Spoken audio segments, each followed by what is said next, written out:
There is a $1 compound the pet deterrent industry has spent decades making sure you never find. It doesn't discourage scratching. It doesn't make your cat think twice. It stops it. Completely. Permanently. Not because it hurts your cat.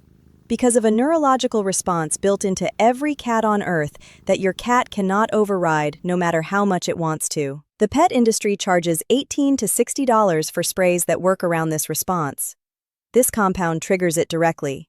And right now, I'm going to tell you exactly what it is, why it works at the biological level your cat cannot argue with, and why you have never once seen it on a shelf at PetSmart. The compound is white vinegar. Distilled white vinegar. The kind that costs $1.47 for a 32-ounce bottle at any grocery store in the country.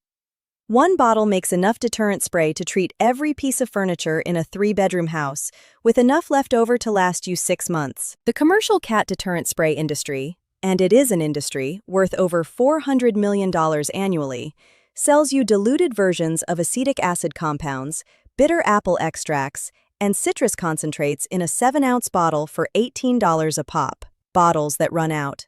Bottles you replace. Bottles that require reapplication every 24 to 48 hours according to the directions printed right on the label. White vinegar does not require reapplication every 48 hours. Once your cat's neurological response to the acetic acid compound is established, and I'll explain what that means in a moment, the behavior stops. Not temporarily, stopped. If your cat is destroying your couch right now, if you've tried the double-sided tape and the spray bottle and the little cardboard scratching post it refuses to touch, stay with me.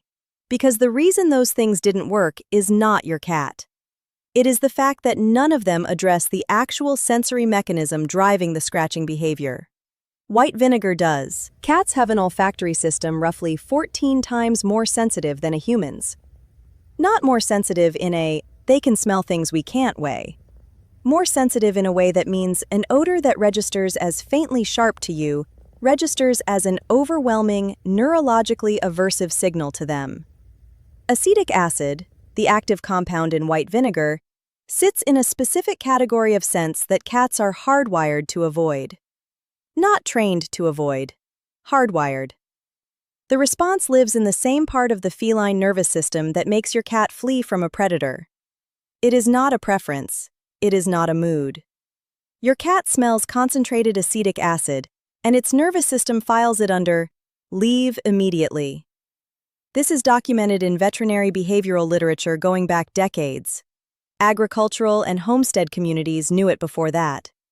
Farmers who kept barn cats away from grain stores, from electrical wiring, from livestock feed, they used vinegar. Not because someone sold it to them, because it worked every time, cost nothing, and required no instruction manual. Here is where it gets interesting. The commercial pet deterrent category was built cannot be sold as a monthly repurchase. A solution that costs $1.47 cannot be marked up to $22.99. The math on a permanent fix that lives in your pantry does not work for a $400 million industry. That is not a theory. That is the financial architecture of why this information is not on any product label. The pet deterrent industry does not make money on the cat that stops scratching. It makes money on the cat that scratches next month. The how-to. Here is exactly how to apply this. 3 steps. You need a spray bottle, white distilled vinegar, and water. That is the entire supply list. Step 1. Make the solution. Mix 1 part white vinegar to 2 parts water. For a standard 16-ounce spray bottle, that is roughly 5 ounces of vinegar and 11 ounces of water. You do not need to measure precisely. This is not chemistry class. But stay within that ratio. Too dilute and the acetic acid concentration drops below the threshold that triggers the aversive response. Too concentrated, and you risk leaving a vinegar residue on fabric that you will be able to smell even after it dries. One note. Test a small hidden area of any upholstered fabric before full application.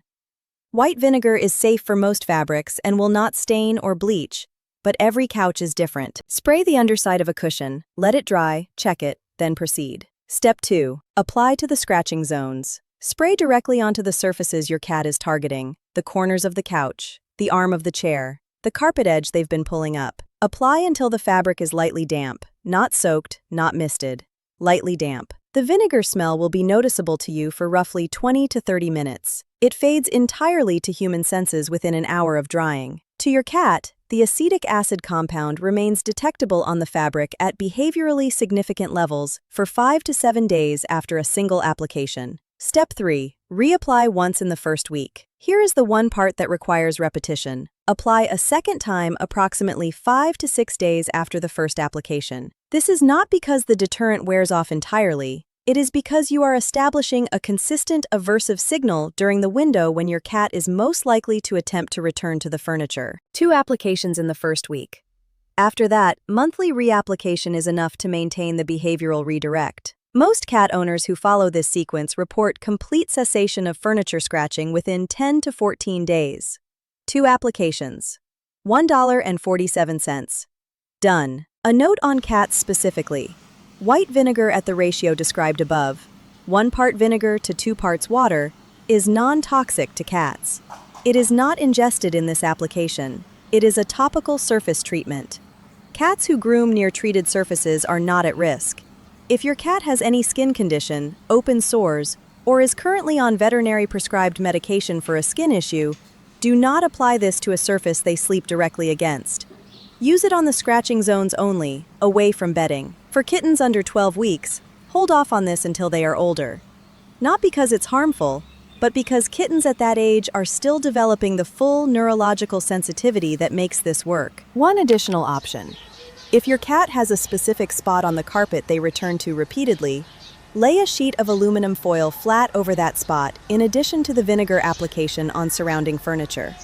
The combination of the acetic acid signal and the foil's texture addresses both the scent-triggered and surface-triggered components of the scratching behavior. Cheap, immediate, effective. The pet industry is not going to put this on a label. They are not going to recommend it. They are not going to feature it in the sponsored content on every pet care website you've ever visited. You now have it. Your couch costs more than $1.47. Your cat is not broken. The $22 bottle of deterrent spray that runs out in 3 weeks is the broken part of this equation. If someone you know is covering their furniture in tape and throwing money at a recurring spray subscription, send them this video. Not to push a channel, because the answer is in their pantry and nobody told them. Next week, I'm going to show you the same pattern playing out in the cat dental care category. A $14 tube of cat toothpaste, an 11-cent alternative that works on the same chemistry, and the exact moment the pet dental market was built to replace something that didn't need replacing. Subscribe before that one goes up.